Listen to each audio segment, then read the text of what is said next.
दोस्तों, अहंकार एक विनाशकारी भावना है जो व्यक्ति को अंधेरे के रास्ते पर ले जाती है।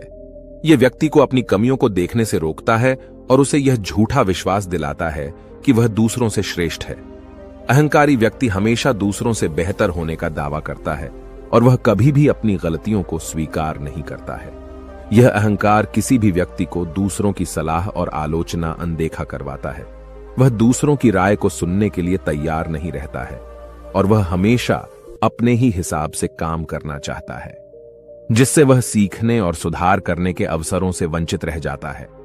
अहंकार व्यक्ति को अकेला कर देता है, क्योंकि कोई भी व्यक्ति अहंकारी व्यक्ति के आसपास रहना पसंद नहीं करता है। अहंकार व्यक्ति को गलत रास्ते पर ले जाता है और उसे विनाश की ओर धकेलता है। अहंकार के कई रूप हैं। यह अभिमान, घमंड और श्रेष्ठता के भाव के रूप में प्रकट हो सकता है। अहंकार व्यक्ति के जीवन में कई समस्याएं पैदा करता है। यह उसके रिश्तों को खराब करता है और उसे सफल होने से रोकता है। अहंकारी व्यक्ति अक्सर दूसरों को दुख देता है और वह खुद भी दुखी रहता है। चलिए इसे आज की बौद्ध कहानी के माध्यम से समझते हैं और यह भी जानने का प्रयास करते हैं कि आखिर इसका समाधान क्या है और अपने अहंकार को नियंत्रित करने के लिए हम क्या कर सकते हैं। बहुत समय पहले की बात है। एक छोटा सा राज्य था। उस राज्य में एक व्यापारी रहता था जो बहुत अमीर था, जिसके पास किसी चीज की कोई कमी नहीं थी। उसके पास वो सारी सुख सुविधाएं थीं जो वह चाहता था। उसका एक पुत्र भी था जो अब युवा हो चुका था। उस व्यापारी के पुत्र ने अब तक अपने जीवन में कोई दुख नहीं देखा था। जो भी वह चाहता था वह व्यापारी उसे सब कुछ लाकर दे देता था, जिस कारण उसे अपने जीवन में किसी प्रकार के दुख का अनुभव अब तक नहीं किया था। उस व्यापारी के पुत्र के कई सारे मित्र भी थे। उसके पास अथाह संपत्ति थी। धन दौलत की उसके पास कोई कमी नहीं थी। लेकिन एक दिन अचानक वह व्यापारी बीमार पड़ गया और देखते ही देखते उसकी बीमारी ने उस पर पूरी तरह से पकड़ बना ली थी। वह व्यापारी अपने जीवन की आखिरी सांसें गिन रहा था। अब उस व्यापारी को यह प्रतीत होने लगा था कि वह नहीं बच पाएगा। उसका अंतिम समय आ चुका है। इसलिए उसने अपने पुत्र को अपने पास बुलाया और उससे कहा, बेटा, तुमने आज तक केवल सुख ही देखा है। तुम्हें जो कुछ चाहिए था वो मैंने सब कुछ तुम्हें लाकर दिया, इसलिए तुमने आज तक दुख का अनुभव नहीं किया। दुख क्या होता है ये तुम्हें पता तक नहीं, और इसी बात की चिंता मुझे खाए जा रही है कि जब तुम्हारे पर दुखों के बादल मंडराने लगे तो तुम सह नहीं पाओगे। इसीलिए आज मैंने तुम्हें यहां पर बुलाया है। मैं बस आखिरी समय पर तुमसे यह कहना चाहता हूं कि तुम सावधान रहना। मेरी मृत्यु के बाद तुम्हारे अपने ही तुम्हारे दुखों का कारण बन जाएंगे। इतना कहकर वह व्यापारी मृत्यु को प्राप्त हो गया। उस व्यापारी का पुत्र अपने पिता की मृत्यु पर बहुत दुखी था। वह रो रहा था। तभी उसके पास उसका एक मित्र आया और वह उसे समझाते हुए कहता है, मित्र, तुम रो क्यों रहे हो? तुम्हारा पिता ही मरा है, लेकिन तुम्हारे पास तो अब भी ये सारी धन दौलत है। ये सारी संपदा है कि सारी संपत्ति तुम्हारी ही तो है। अब तो तुम उन चीजों का भी आनंद ले सकते हो जिनका आनंद तुम अपने पिता के रहते नहीं ले पाए। अपने मित्र की यह बात सुनकर वह बड़ा प्रसन्न हुआ और उसे भी इस बात का एहसास हो चुका था कि उसके पास अथाह संपत्ति है, धन है, दौलत है, जिसकी मदद से वह अपना जीवन खुशी खुशी बिता सकता है।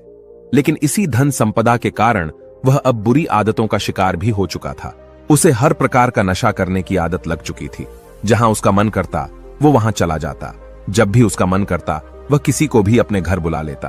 फिर चाहे दिन हो या रात, जो भी उसका मन करता वह खरीद लेता, क्योंकि उसके पास संपत्ति थी। और तो और उसके पिता का सारा व्यापार भी अब उसी के हाथों में था और अब वह बहुत खुश था। वह अपने जीवन को अपनी मर्जी के हिसाब से जी रहा था। एक दिन उसके मन में ख्याल आया कि पिता ने मुझे बेवजह ही डरा दिया कि लोग मेरा फायदा उठाएंगे, मेरे दुश्मन बन जाएंगे, मेरे दुखों का कारण बन जाएंगे। लेकिन अब तो मैं और भी मजे से जी रहा हूं।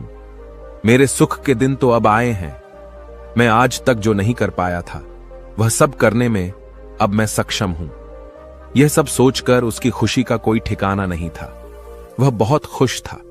तभी एक दिन उस राज्य में एक बहुत बड़ा अस्पताल का निर्माण हो रहा था और इस अस्पताल के निर्माण के समय पर एक घोषणा करवाई गई कि जो भी इस अस्पताल के लिए सबसे अधिक दान देगा उसका नाम उस अस्पताल के एक पत्थर पर स्वर्ण अक्षरों में लिखा जाएगा।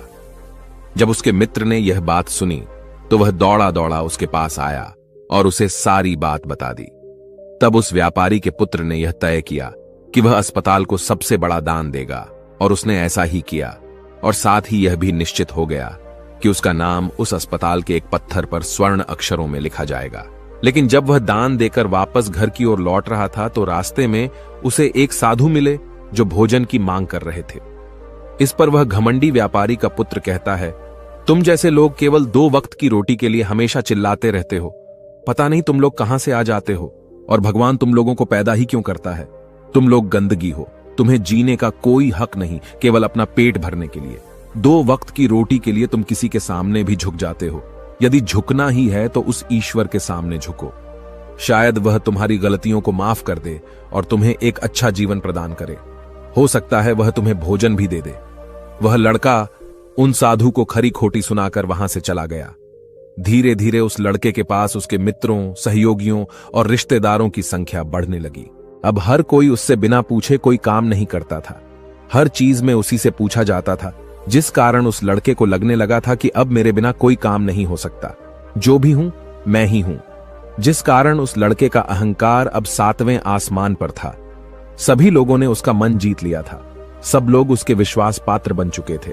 उस लड़के के पास अपार धन था, जिस कारण सब उससे जुड़े हुए थे। लेकिन यह बात उस लड़के को समझ नहीं आ रही थी। सभी लोग विश्वास के नाम पर अब उस लड़के से धन उधार लेने लगे थे, और वह भी खुशी खुशी लोगों को धन उधार में दे दिया करता है। जो कोई उसे धन उधार लेने आता, वह जितना मांगता वह उससे ज्यादा ही उन्हें दिया करता, क्योंकि वह सभी की नजरों में अपने आप को साबित करना चाहता था। वह अपने आप को महान दिखाना चाहता था। लेकिन धीरे धीरे उसकी बुरी आदतों के कारण अब उसका व्यापार चौपट होने लगा था। देखते ही देखते एक दिन व्यापार में उसे बहुत बड़ा घाटा हुआ। उसका पूरा व्यापार कर्ज में डूब गया। अब वह बहुत परेशान हो चुका था, बहुत चिंतित हो चुका था। उसे यह समझ नहीं आ रहा था कि आखिर ये सब क्या हुआ। मेरे पास तो कुछ समय पहले अपार धन था, और आज मेरे ऊपर बहुत बड़ा कर्जा है जिसे मुझे चुकाना ही होगा। तभी उसे उधार दिया हुआ धन याद आया, जो उसने अपने मित्रों और सहयोगियों को दिया था, अपने रिश्तेदारों को दिया था। उसने सभी से वह अपना दिया हुआ कर्ज वापस मांगना शुरू किया। लेकिन किसी ने भी उसका दिया हुआ कर्ज उसे वापस नहीं दिया, बल्कि लोगों ने उसे दुत्कार कर वहां से भगा दिया। वे एक एक करके सभी के पास गया, लेकिन किसी ने उसकी कोई मदद नहीं की। देखते ही देखते उसका सब कुछ बिक गया। अब उसके पास कुछ न था। वह सड़क पर आ चुका था। तभी वह यह सोचने लगा कि अपने सुख के दिनों में मैं यह नहीं जान पाया कि मैं अपने शत्रुओं से घिरा हुआ हूं। मेरे पिताजी सही कहते थे कि मेरे अपने ही मेरे दुखों का कारण बनेंगे। पिताजी, आपका धन्यवाद। लेकिन मैं आपकी बातों को समझ नहीं पाया, और आज देखिए क्या हो गया। वह सारा दिन यहां से वहां भटकता रहा और सोचता रहा कि अब आगे क्या होगा, वह कैसे खाएगा, कहां रहेगा और कैसे सोएगा। उसे अपने पिता की याद सता रही थी। वह उन्हें याद कर करके रो रहा था। उसकी आंखों से आंसू बह रहे थे। लेकिन अब बहुत देर हो चुकी थी, और अब धीरे धीरे उसे भूख भी लग रही थी। तभी उसने सोचा कि मैं उसी अस्पताल पर चलता हूं जहां पर पत्थर पर मेरा नाम स्वर्ण अक्षरों में लिखा गया है। मैं जाकर वहां पर कुछ मदद मांगता हूं। वह वहां पहुंचा और वहां के मालिक से वह कहता है, आपने मुझे पहचाना? मैं वही हूं जिसने इस अस्पताल को सबसे बड़ा दान दिया है, और मेरा नाम इस अस्पताल के पत्थर पर स्वर्ण अक्षरों में लिखा गया है। हालांकि इस समय मेरी हालत कुछ खराब है और मेरे पास खाने के लिए भी कुछ नहीं है। क्या आप मुझे कुछ भोजन दे सकते हैं? मैं भूखा हूं। मुझे बहुत जोरों की भूख लगी है। मेरे अपनों ने मुझे धोखा दे दिया है। क्या आप मुझे कुछ भोजन दे सकते हैं? तभी मालिक कहता है, भिखारियों को भोजन इस अस्पताल के बाहर दिया जाता है। अस्पताल के अंदर नहीं जाओ और जाकर बाहर बैठ जाओ। और रही बात तुम्हारे नाम की, तो भिखारियों का नाम अस्पताल के पत्थर पर स्वर्ण अक्षरों में नहीं लिखा जाता। मालिक ने तुरंत ही उस लड़के का नाम अस्पताल के उस पत्थर पर से हटवा दिया, और फिर एक बार घोषणा करवा दी कि अस्पताल को जो सबसे बड़ा दान देगा, उसका नाम इस अस्पताल के पत्थर पर स्वर्ण अक्षरों में लिखा जाएगा। यह सब देखकर वह लड़का बड़ा हैरान था, बड़ा अचरज में था। वह मन ही मन रो रहा था और सोच रहा था कि जीवन कितना दुखदाई है। जीवन बहुत छोटा है। अब मैंने जान लिया कि पत्थर पर लिखा हुआ नाम भी मिटाया जा सकता है, और यदि पत्थर पर लिखा हुआ नाम मिटाया जा सकता है तो इस जीवन का क्या मोल? यह जीवन भी कभी भी समाप्त हो सकता है। उस लड़के को जोरों की भूख लगी थी। वह अस्पताल के बाहर जाकर एक कोने में बैठ गया। लोग आते रहे और भिखारी को कुछ न कुछ दान देते रहे। लेकिन वह लड़का, उसकी हिम्मत ही नहीं हो रही थी कि वह भीख मांग सके, और न ही वह उन भिखारियों में बैठना चाहता था। देखते ही देखते दोपहर से रात का समय हो चुका था, लेकिन अब तक उसे कुछ भी न मिला था। लेकिन उसकी भूख बढ़ती चली जा रही थी और उसे जोरों की भूख लगी थी। पहली बार उसने अपनी भूख को जाना था, अपने पेट की इस आग के बारे में जाना था, और इस भूख के कारण वह इतना परेशान हो चुका था कि उसने तय किया कि वह अस्पताल से ही कुछ चुरा लेगा और उसे खाकर अपना पेट भर लेगा। जैसे ही वह वहां से उठता है, तभी वह साधु वहां पर आ जाते हैं, जिसे उस लड़के ने बहुत खरी खोटी सुनाई थी। वह साधु उस लड़के के पास आकर कहते हैं, बेटा, हम पहले भी मिल चुके हैं। वह साधु भिक्षा से वापस लौट रहे थे। उन्होंने कुछ भोजन उसे देते हुए कहा, ये लो, खा लो, तुम्हें जोरों की भूख लगी होगी। मैं तुम्हें जानता हूं, मैं समझता हूं कि हालात तुम्हें जबरदस्ती झुकाना चाहते हैं, लेकिन तुम लोगों के सामने झुकना नहीं चाहते। लेकिन अगर तुम लोगों के सामने झुकेंगे नहीं तो तुम्हें भोजन भी नहीं मिलेगा। आज तो मैंने तुम्हें भोजन दे दिया है, जिससे तुम्हारी भूख मिट जाएगी, लेकिन यह भूख रोज लगेगी। यह पेट की आग कभी नहीं मिटती। इस पर वह लड़का उन साधु से कहता है, जब मेरे पास धन था, दौलत थी, संपत्ति थी, तो मेरे पीछे मेरे मित्रों की, सहयोगियों की, रिश्तेदारों की कतार लगी रहती थी। सभी लोग मेरे शुभ चिंतक थे, लेकिन मेरे ऊपर दुख आते ही वह सब पलट गए। वह सब अब मेरे शत्रु बन चुके हैं। लेकिन तुम, जिसे मैंने इतनी खरी खोटी सुनाई थी, वही मेरे दुख में मेरा सहयोगी बना है। तुम मेरे इस दुख में मेरे पहले मित्र हो, मेरे पहले रिश्तेदार हो, जिसने मुझ पर दया की है। मैं तो अपने आप को बहुत बड़ा समझता था, लेकिन देखो, इस वक्त की मार ने मुझे कहां से कहां पहुंचा दिया। आज मैं इस बात को अच्छी तरह समझ चुका हूं कि धन से बड़ा कोई मित्र नहीं। इतना कहकर उस लड़के ने भोजन किया और उसने पहली बार भोजन के सुख का आनंद उठाया। उसके हाथ कांप रहे थे। वह जल्दी जल्दी उस भोजन को समाप्त करना चाहता था, जल्दी जल्दी उसे चबा लेना चाहता था, और उसकी आंखों से झरझर आंसू भी बह रहे थे। उसे ऐसा प्रतीत हो रहा था मानो आज से पहले ऐसा लजीज भोजन उसने आज तक न किया हो। भोजन करते वक्त जो अनुभव से प्राप्त हुआ, ऐसा अनुभव उसे आज तक नहीं मिला था। तभी वह साधु से कहता है, यह कैसा सुख है, मैं इस दुख में भी इस भोजन के संतुष्टि का अनुभव कर पा रहा हूं। तभी वह साधु कहते हैं, जहां संतुष्टि होती है वहां सुख का अनुभव होता है, लेकिन सावधान, संतुष्टि बहुत खतरनाक भी होती है। जब संतुष्टि हमारी आवश्यकताओं, हमारी इच्छाओं से ऊपर उठ जाती है, तब यह दुख के दर्शन भी हमें कराती है। आज जो भोजन तुम कर रहे हो, ऐसा भोजन यदि तुम्हें पहले प्राप्त होता तो तुम इसे छूते तक नहीं। लेकिन आज इसी भोजन को करके तुम्हें संतुष्टि मिल रही है। लेकिन जब तुम्हारे पास धन था, दौलत थी, तब तुमने इससे भी अच्छा भोजन किया होगा, लेकिन तब तुम्हें संतुष्टि नहीं मिली होगी, वह सुख प्राप्त नहीं हुआ होगा जो तुम आज अनुभव कर रहे हो। लेकिन सावधान, अगर ऐसा ही भोजन तुम्हें रोज मिलता रहे तो तुम और भी अच्छे भोजन की कामना करने लगोगे, और इसी कामना की संतुष्टि के लिए तुम्हारे मन में दुख पैदा होगा। और जब तुम अपने मन की इस कामना की संतुष्टि कर दोगे तो तुम्हें सुख भी प्राप्त होगा, लेकिन यह सुख आएगा और चला जाएगा। और जब तुम्हारे जीवन में इसी प्रकार के भोजन हमेशा आते रहेंगे और जाते रहेंगे, तो तुम किसी और कामना, किसी और इच्छा की ओर आगे बढ़ने लगोगे। तब तुम किसी और इच्छा की पूर्ति करना चाहोगे, तुम किसी और इच्छा की संतुष्टि करना चाहोगे, और जब वह इच्छा पूरी नहीं होगी, जब तुम्हें संतुष्टि नहीं मिलेगी, तो तुम्हें दुख होगा, तकलीफ होगी, पीड़ा होगी, और यह श्रृंखला ऐसे ही आगे बढ़ती चली जाएगी। लेकिन जब तुम्हारे पास धन था, दौलत थी, तब तुमने इससे भी अच्छा भोजन किया होगा, लेकिन तब तुम्हें संतुष्टि नहीं मिली होगी, वह सुख प्राप्त नहीं हुआ होगा जो तुम आज अनुभव कर रहे हो। लेकिन सावधान, अगर ऐसा ही भोजन तुम्हें रोज मिलता रहे तो तुम और भी अच्छे भोजन की कामना करने लगोगे, और इसी कामना की संतुष्टि के लिए तुम्हारे मन में दुख पैदा होगा। और जब तुम अपने मन की इस कामना की संतुष्टि कर दोगे तो तुम्हें सुख भी प्राप्त होगा, लेकिन यह सुख आएगा और चला जाएगा। और जब तुम्हारे जीवन में इसी प्रकार के भोजन हमेशा आते रहेंगे और जाते रहेंगे, तो तुम किसी और कामना, किसी और इच्छा की ओर आगे बढ़ने लगोगे। तब तुम किसी और इच्छा की पूर्ति करना चाहोगे, तुम किसी और इच्छा की संतुष्टि करना चाहोगे, और जब वह इच्छा पूरी नहीं होगी, जब तुम्हें संतुष्टि नहीं मिलेगी, तो तुम्हें दुख होगा, तकलीफ होगी, पीड़ा होगी, और यह श्रृंखला ऐसे ही आगे बढ़ती चली जाएगी। तुम हमेशा सुख के पीछे भागोगे, लेकिन दुख तुम्हारे पीछे यूं ही भागता रहेगा। तुम सुख को पकड़ना चाहोगे तो तुम्हें पकड़ना चाहेगा। इसी प्रकार यह प्रक्रिया यूं ही निरंतर चलती रहेगी। तभी साधु अपने थैले में से एक सोने की थैली निकालकर उस लड़के के हाथ पर रख देता है। तभी वो लड़का उस साधु से कहता है, हे महाराज, आपके पास इतना धन कहां से आया? आप तो एक वैरागी हैं। तभी वह साधु उस लड़की से कहता है कि धन तुम्हारा ही है। उस दिन जब तुम मुझे खरी खोटी सुनाकर अपने घर की ओर आगे बढ़ रहे थे, तभी तुम्हारी जेब से यह सोने के सिक्कों से भरा हुआ थैला नीचे गिर पड़ा और मैंने इसे उठाकर अपने पास रख लिया, यह सोचकर कि जब तुम मुझे मिलोगी तब मैं इसे तुम्हें लौटा दूंगा।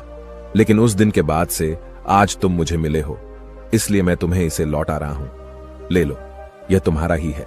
इस पर वह लड़का कहता है, हे महाराज, इसी धन के लिए तो मुझे मेरे मित्रों ने, मेरे सहयोगियों ने, यहां तक कि मेरे रिश्तेदारों ने भी मुझे धोखा दिया। लेकिन आप वो पहले शख्स हैं जो मुझे ये धन लौटा रहे हैं। और वहीं पर जो मैंने धन, जो कर्ज मैंने अपने मित्रों, अपने सहयोगी, अपने रिश्तेदारों को दिया था, अपने बुरे समय पर जब मैंने उनसे मांगा तो उन सभी ने वो धन देने से मुझे मना कर दिया। कईयों ने तो मुझे खरी खोटी सुनाकर अपने घर से धक्के मारकर निकलवा दिया। लेकिन आप महाराज वो पहले शख्स हैं जिन्होंने मेरे इस बुरे समय पर मेरा साथ दिया है, मेरा धन मुझे वापस लौटाया है। मैं आपकी सहायता के लिए आपका आभारी हूं। मैं इस धन से अपना व्यापार फिर से शुरू करूंगा और इस व्यापार को नई ऊंचाइयों तक ले जाऊंगा। तभी वह साधु उस लड़के से कहते हैं, हमें कोई दुख नहीं देता, बल्कि दुख के कारण तो हम स्वयं ही होते हैं। हम स्वयं ही खुद को धोखा देते हैं। सुख में हम भ्रमित रहते हैं। हमें यह पता नहीं चलता कि हम सही कर रहे हैं या गलत। और इसी प्रकार हम एक माया जाल में फंसते चले जाते हैं, क्योंकि सुख में हम अपनी आंखें बंद करके बस उस सुख का आनंद लेते हैं और हम किसी चीज की तरफ ध्यान नहीं देना चाहते। हम नहीं जाना चाहते कि जीवन मीठा है तो कड़वा भी है, सच है तो झूठा भी है। सुख में हम केवल अपने अहंकार को बढ़ावा देते हैं। अहंकार व्यक्ति को गलत रास्ते पर ले जाता है और उसे विनाश की ओर धकेलता है, व्यक्ति को अंधा बना देता है। इसी के विपरीत अगर हम देखें तो विनम्रता एक ऐसा गुण है जो व्यक्ति को सफलता की ओर ले जाता है। यह उसे दूसरों से सीखने में मदद करता है और उसे अपनी कमियों को स्वीकार करने की शक्ति देता है। अहंकार का त्याग कर विनम्रता को अपनाना ही सफलता और खुशी का मार्ग है। विनम्रता हमें अपनी कमियों को स्वीकार करने और उनमें सुधार करने की शक्ति देती है। यह हमें दूसरों से सीखने और उनके अनुभवों से लाभ उठाने के लिए प्रेरित करता है। विनम्र व्यक्ति दूसरों का सम्मान करता है और उनके विचारों को महत्व देता है, जिससे वह एक अच्छा मित्र और सहयोगी बन जाता है और वह कभी भी किसी को नीचा नहीं दिखाता है। इसलिए अहंकार से बचना चाहिए और अपने अंदर विनम्रता का भाव रखना चाहिए। अहंकार और विनम्रता के बीच का अंतर एक कहानी के माध्यम से समझा जा सकता है। तभी इस पर वो लड़का कहता है, आप ठीक कहते हैं। जब मेरे पास धन दौलत थी, संपत्ति थी, तब मैं अंधा हो चुका था।